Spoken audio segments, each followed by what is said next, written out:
Thanks for tuning in to Talking Point. I'm your host, Niraj Shah, and the Talking Point today, the views of Rahul Chadha of Mirae, needs no introduction really. And the conversation today, as I see it, should center around the energy crisis, if you will, around the world, if I can call it a crisis, and the resultant impact of that on multiple asset classes. And then his view on how does he view EMs in the current scenario as well, and India in particular. Rahul, great having you. I hope all is safe. Yeah, thanks guys for having me over. Always interesting to interact with you.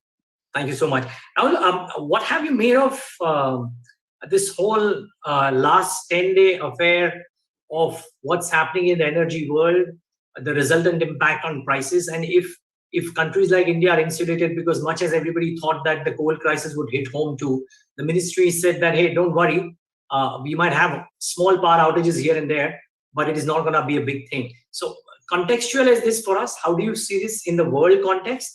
And then the resultant impact on asset prices and impact on markets at large. Okay.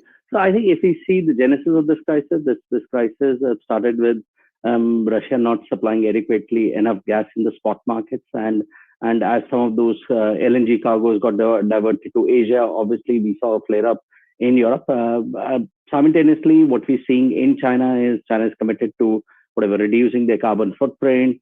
And early this year, because exports were so good, a lot of these provincial governments never really cared to meet their emission targets for the year. But then what happened over the last couple of weeks was we had the regulatory authorities asking them to curtail emissions of some of these power plants, etc., curtail all the coal mining, etc. And that's where the shortage in Asia started from China. What we are hearing in recent days is China has understood the gravity of the situation, and they've eased some of these kind of an energy or carbon footprint meeting targets from a near-term perspective. So the coal production is going to ramp up. So things would get slightly better. But look, next 3 months may be difficult. And we've seen in commodity markets, so when there's a buoyant move, things can go on an extreme. So I think that's where, from a market perspective, this may be a near-term dampener, but the overall economic recovery story remains on track. Yeah, so there's incidentally this morning I read that Pakistan put out a tender for LNG and they got no takers. Nobody's willing to supply them.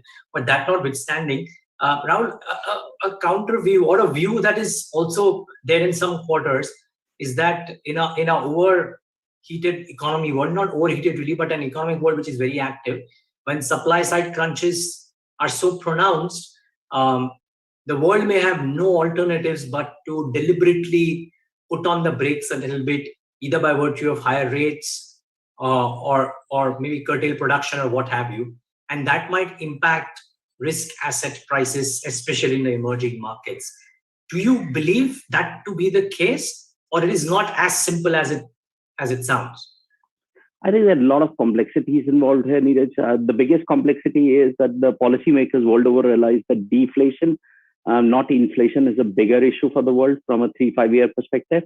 And the stimulus which has been given, a synchronous stimulus which has been given by policymakers world over, is to ensure that global economic growth or world gets an escape velocity to come out of this deflationary trap. Now, obviously, there are going to be excesses along the way, and those excesses are happening as you see demand coming back for almost all quarters, whereas supply is not ramped up or supply is not kind of a fully scaled up. And what's also not helping the cause is, look, if you hear all these stories of ship crews being stuck in quarantines in different ports, etc., so the turnaround times are a lot more than what they were prior to COVID, and which is where I think it's more to do with the supply bottlenecks rather than demand kind of running significantly above trend levels. If you look again above 2019 levels, demand is just barely 6 to 7% higher than 2019 levels. So it's more to do with the supply bottlenecks.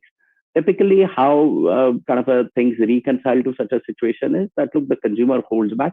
And we saw that in September, October in the US durable data, where the consumers kind of held back. And as economies open up, he's spending more time or energy or money or resources on consumer services. And I think that's going to be the trend worldwide, that look, the consumer pulls back from buying all these hard goods, durables, etc., and diverts his spends on the consumer services. And give it 3-6 months, we will see inventory rebuilds. We're seeing some of the supply bottlenecks ease because globally, except China, most countries are doing away with the COVID restrictions. See, I think what also happened, and what is also an important backdrop for this, is that early this year we had US and Europe which got vaccinated, and Asia or EMs are getting vaccinated now. So in 3-6 months from now, as most part of the world are reasonably vaccinated, they'll open up, and that's where some of these supply bottlenecks would ease. So, Rahul, what happens in the intermediate, considering that equity prices seem to be priced for full earnings recovery for the near term, presumably looking at the way the prices are across the world, not just India. But companies will have to contend with two issues. One is rising raw material costs in a lot of sectors, and two, maybe demand postponement simply because the supply chain bottlenecks are ensuring that in certain cases the capacity utilization levels don't move up higher because there's just no supply of the raw material in the first place. So what happens? Does the earnings disruption become very large, or do you think the markets will see 2, 3, or 6 months and say that it's fine? Okay, so this is going to be a fairly nuanced kind of a response from industries. Look, from a bank's perspective, they're going to enjoy this quarter because with inflation coming back, demand for credit is going to see a pickup. The worst of the COVID provisions are behind us. From a consumer durables, obviously the hit is a lot. From a consumer staples, you'll see a pressure on gross margins. And because these companies are sitting on 5-6 year high operating margins, they would be reluctant to pass on the entire cost to the end user. So a lot would depend on the industries the companies are operating in. The consumer sector undoubtedly faces a margin pressure. The sector has done well, is kind of sitting at 7-8 years high valuation. Some pullback is warranted over there. Whereas if you look at cyclical sectors, valuations still are reasonable for some of these names in metals or banks, etc. I think those names would kind of do well. And then finally, we come to autos. Autos, obviously, you'll get margin pressure, but if the market gets confidence on some of this chip supply shortage getting eased or some of the demand coming back, the focus would be more on revenue recovery or the demand recovery rather than the margin pressure. Okay, so let me try and assess with you. What do you reckon would kind of how do I say overshadow the other? Do you reckon earnings growth, steady as it sounds, and might continue to bolster the prospects in the minds of investors and therefore dips to be bought into? Or could there be a bit of a party pooping scenario of a higher dollar index, maybe higher rates around the world? We've seen some central banks do, not all, but if indeed that were to happen, if taper were to happen, and all of that, could that prick the balloon? Okay. So again, I would not use terms such as prick the balloon. And why I say that is, look, we've not seen any significant pullback in this market for last 12 months. So some pullbacks in a bull market are fairly healthy. And we all know that, look, your retail margins are record high. And this is not only in India, this was the same story in Korea, the same story in US also. So some pullback is healthy. And I think that's what this fear of higher commodity prices or the supply shortages or all these fears of stagnation will get. So it's going to be a healthy pullback, but one would be a buy on dips. And why I say the term buy on dips is that, look, 6 months from now, a significant part of these supply shortages should be behind us. Why we don't really call it a medium-term stagflation scenario is that, look, the consumer surpluses are fairly healthy. If you see US, again, over last 18 months, there's been a net income transfer to the households. People who matter, or the households who account for bulk of the consumption, have seen a higher wealth effect because of higher stock prices. Similar is the story in India. So there's a net positive wealth effect between December 19 to now to the extent of 15-20%. The consumer has not got a chance to spend his money. So as we see things kind of normalize between, let's say, Feb, March of next year and the subsequent 8-9 months, you will see demand being maintained at a reasonably high level. So we are not that bearish market. For the reasons you said, look, there's a taper around the corner. We've seen some of the EM currencies, including rupee, kind of give 4-5% of the gains, or weaken by 4-5%.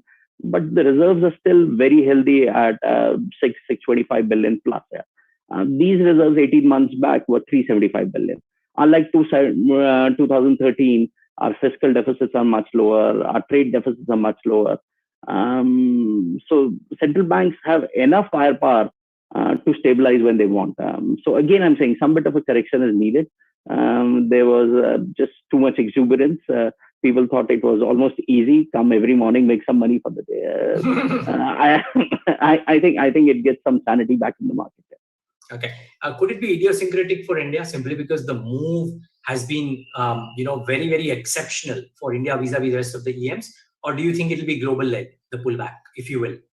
Okay, so we kind of are seeing that, look, initially we had China for its own reason, correct, but at the same time, Korea, which is a good proxy on global markets or global growth, also correct a bit. Recent days have seen Taiwan give away some of the gains. Obviously, India one likes for the secular story, but pullback is but natural in India, more so because of the higher commodity prices. But look, then as the dust settles in 3-4 months from now, people will see how much of this is transitory, how much of this is going to remain, and what happens in the growth fund. And I think that's where it is very important that we realize that, look, the Indian economy is coming out of a 7-8 years of low growth or a downturn. And why I use that is for 7-8 years, we never had any investment cycle in the economy. There was nothing such as a real estate cycle. Sitting here in Hong Kong, we've seen property prices go through the roof in the last 7-8 years. In India, property prices have not moved from 2014-15. So there is a positive cycle which is kind of going to play out in India. And I think that's where investors will focus, look, and want to be part of it. So which is why over next 3-4 months, one would be buyer on dips in the market. Is Mr. Market telling us something, Rahul? Everybody wants this market to correct. Mr. Market refuses to budge. Absolutely. So I couldn't agree more with you. Everybody wants the market to correct. When we talk to our clients, they're also waiting for a pullback. But look, in bull market, time has kind of taught this time and again and again that corrections are very shallow. So you need a significant negative for a correction to kind of play out. But look, from a foreign investor perspective, what matters to foreign investors is US dollar returns. So if the currency weakens, in a way, it's a correction. It's a correction. No, you're right. And you've seen that small bout of late from 74 to 75 or what have you. Rahul, perched from where you are, what within the micro themes has impressed you the most? I mean, the banks, the IT, etc., are all large spaces, well entrenched, well bought into. But the government has done a bunch of things in the recent last 12 months, which have gotten a lot of people excited. What has excited you the most? I think the commitment of the PLI scheme. See, we always said that, look, India had, or we always kind of discussed that India had a lot of promise, but there was not a significant action on the ground. So it's really government also doing its bit to kickstart the investment cycle. If we see what happened between 2011-12 to 19, it was all consumption-led cycle where households were getting levered up. That couldn't have continued for long, obviously, and we saw consumer fees go through the roof. You know that when those kind of things happen, obviously they don't end well, which is why it was very important that the investment cycle picked up. Look, the challenge for a young country like India is to create jobs, to take care of the unemployment for the youth. And I think that's where the government's taken the right approach. The approach is open up the economy, lay a red carpet for businesses to invest, create jobs. And as you have kind of a good economic environment in the country, there's a positive wealth effect. People want to spend money, and that's where you create higher consumption space. Okay. So my final question, Rahul, and India seems to be making or leapfrogging into this whole clean energy ecosystem, be it green hydrogen, wherein the government has said that we want to be amongst the largest producers. The whole ethanol movement is alive and kicking, and Mr. Gadkari is on record every third event about how there could be 100% ethanol too very, very shortly, and they are almost forcing the auto companies to realize this as well. So there's a lot of chatter around this whole clean energy, green energy movement in India. Is it, how do I say, for lack of a better word, investment worthy? Do you find possibilities there? Okay. Initially, obviously, ideas would be far and few. Again, from an India perspective, Reliance is the best proxy because clearly, as we see, the company is doing the transition from fossil fuels, dirty fuels to clean energy, and we've seen significant action from the company on that front. But look, from a country perspective, it's a very positive move. I mean, this is something we should learn from China. They've kind of identified the key technologies for the coming decades well, and the way any kind of a company or country establishes a leadership is by establishing its leadership in new emerging technologies.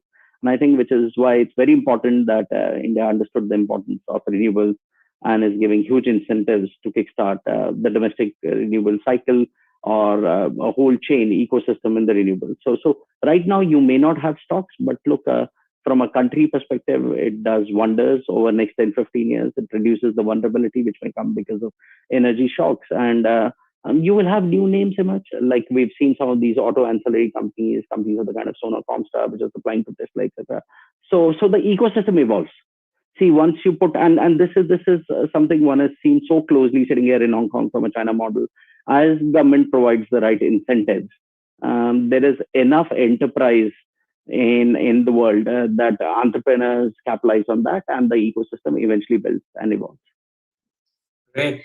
Well, lovely having your thoughts today, Rahul. Thank you so much for spending the time, and to you and yours, have a great festive season out there in Hong Kong. Thank you.